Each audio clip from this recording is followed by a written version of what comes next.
किसी की निस्वार्थ की गई सेवा कभी भी निष्फल नहीं होती, आपको उसका फल जरूर जरूर मिलता है।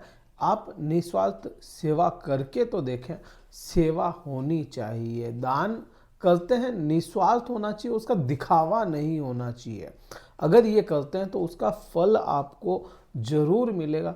हो सकता है थोड़ा उसमें देरी हो जाए, लेकिन मिलता जरूर है।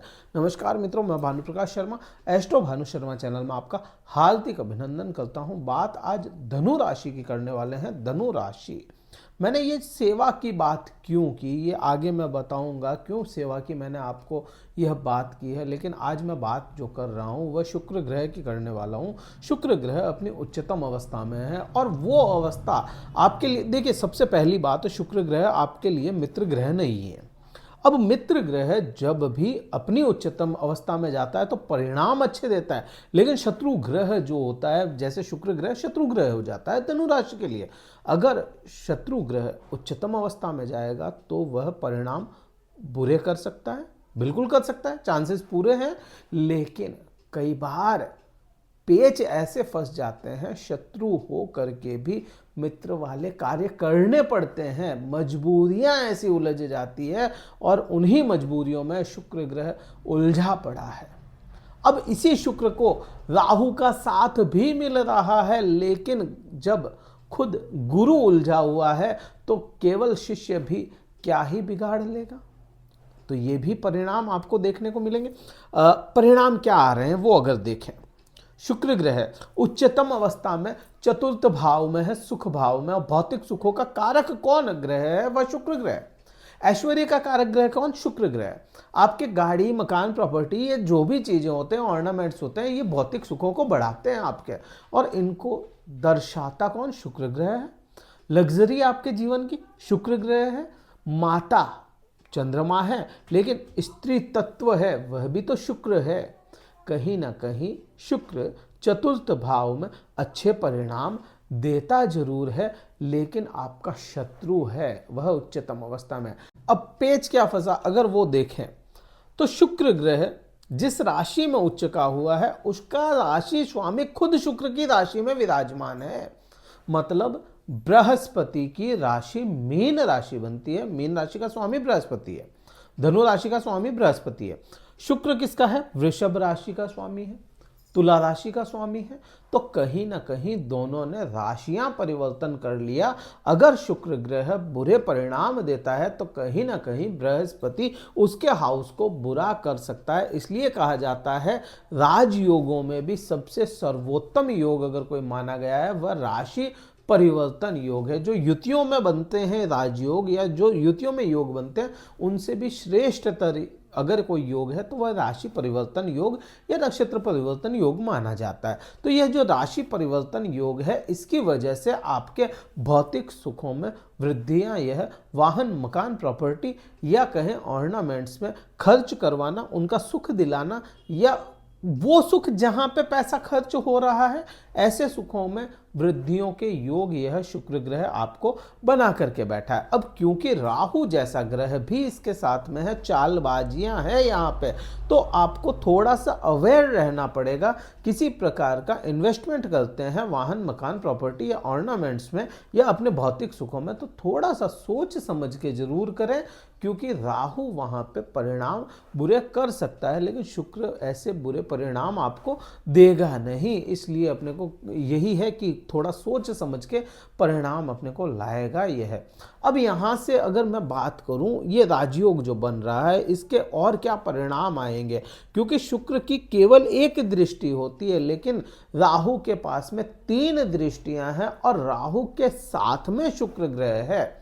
अब राहु चतुर्थ भावों में बैठा और भौतिक सुखों की भूख भी सबसे बड़ी राहु की होती है। अब राहु की जो दृष्टि है उसके साथ में शुक्र का कनेक्शन बन गया, तो यहाँ पे कहीं ना कहीं राहु की जो 5वीं दृष्टि होगी, जो अष्टम भाव पे चली जाती है, यह समय आपके सामने कुछ ऐसा आपके सामने आ सकता है जो है लेकिन दिख नहीं रहा, समझ नहीं आ रहा, परेशानी हो रही है लेकिन उसका हल नहीं मिल रहा, ऐसी कुछ चीजें आपके सामने आ जाए, रहस्यों से जुड़ी हुई चीजें आपके सामने आ जाए और उसको डिकोड ना किया जा पाए, ऐसे परिणाम यह राहु ला सकता है। अब शुक्र तो अच्छे परिणाम दे रहा है लेकिन राहु की जो यह दृष्टि है 5वें भाव पे, यह दृष्टि अच्छे परिणाम नहीं ला रही आप पे।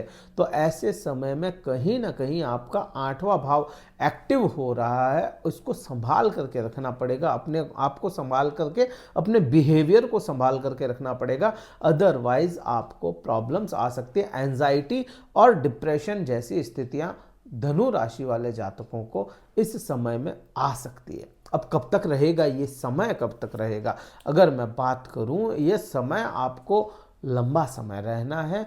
जनवरी 28 तारीख को शुक्र ग्रह परिवर्तन करके उच्चतम अवस्था में गए, 31 मई तक यह यहाँ पे रहेंगे, इस दरमियान यह वक्री भी होंगे, इस दरमियान यह मार्गी भी होंगे, इसलिए यह समय लंबा खिंच गया है और 31 मई तक का यह समय रहेगा।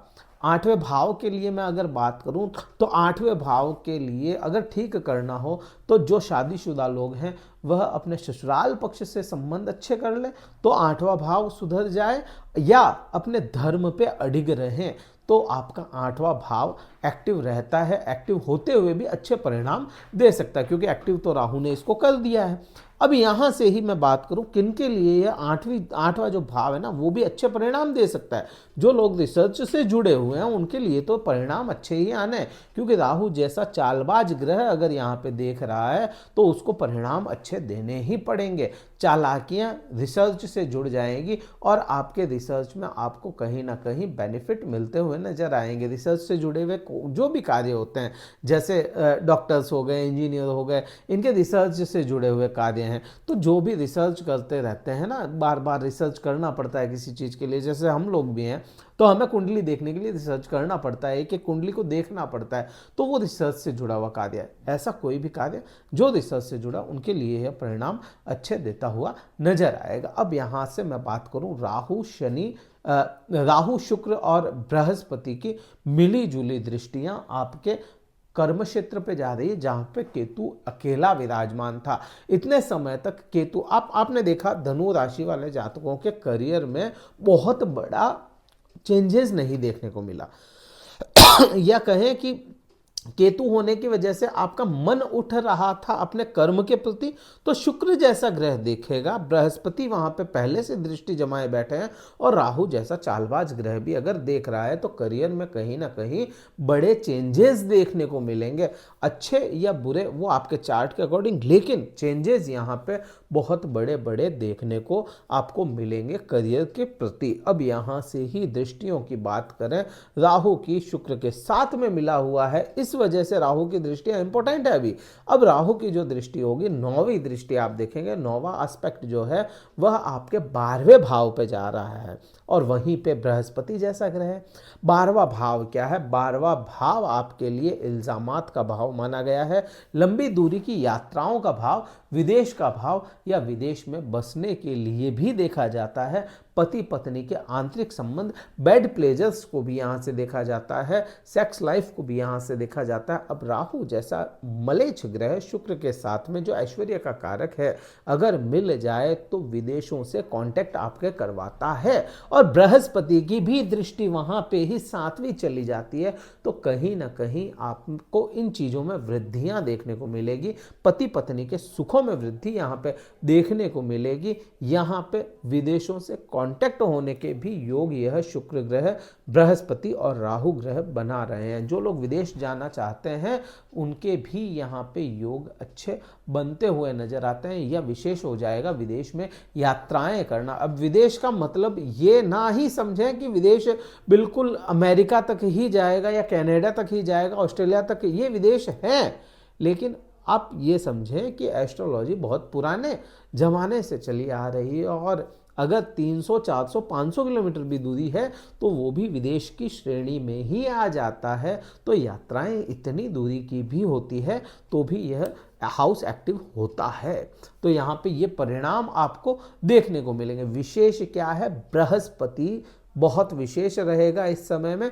तो बृहस्पति को मजबूत रखने की कोशिश करें और छठे भाव में कोई भी ग्रह है उसका दान अगर कर दिया जाए, क्योंकि छठा भाव जो है वह दान के लिए विशेष माना गया है, सेवा के लिए विशेष माना गया है। तो छठे भाव में बृहस्पति ग्रह विराजमान है, तो बृहस्पति के दान करने चाहिए आपको, क्योंकि छठे भाव में बैठे हैं। अदरवाइज बृहस्पति के दान धनु राशि वाले जातकों को नहीं करने चाहिए। बृहस्पति के दान क्या होते हैं? चने की दाल हो गई, सत्तू हो गया, चना हो गया, ये दान करना चाहिए। और आपको पक्षियों की सेवा करनी चाहिए, जिससे आपका राहु थोड़ा सा अच्छे परिणाम देने के लिए बाध्य हो जाए। प्रातः समय बीज मंत्र सबसे अच्छा उपाय तो यही रहेगा, बीज मंत्रों का जाप किया जाए। बृहस्पति के बीज मंत्रों का जाप सुबह के समय, प्रातः समय किया जाए।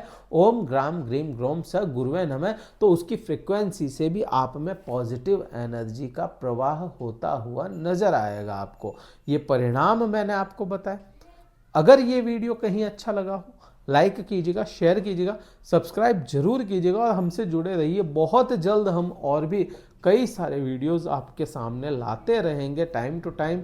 इस वीडियो में तो इतना ही था। अगर कुंडली विश्लेषण करवाना चाहते हैं, डिस्क्रिप्शन में कार्यालय का नंबर है, व्हाट्सएप मैसेज द्वारा संपर्क कर सकते हैं, अपना स्लॉट बुक करवा के मुझसे बात कर सकते हैं। इस वीडियो में इतना ही। जय हिंद, वंदे मातरम, भारत माता की जय।